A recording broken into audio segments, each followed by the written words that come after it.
带大家看看在家做虾滑到底有多简单，做一次能吃好几个月啊 ，Q 弹紧实，超好吃啊！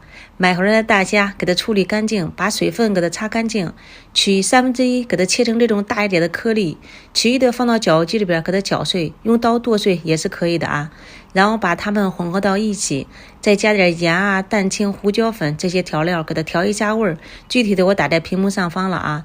然后加入一些葱姜水，顺着一个方向多搅拌一会儿，搅拌到这个水分完全吸收，再加入淀粉，顺着一个方向再给它搅到这种粘稠拉丝状就可以了。然后准备点这种锡纸盒，这个蒸烤煮都可以的啊。咱平时烤个红薯、烤个金针菇豆腐都是可以的，非常好用啊。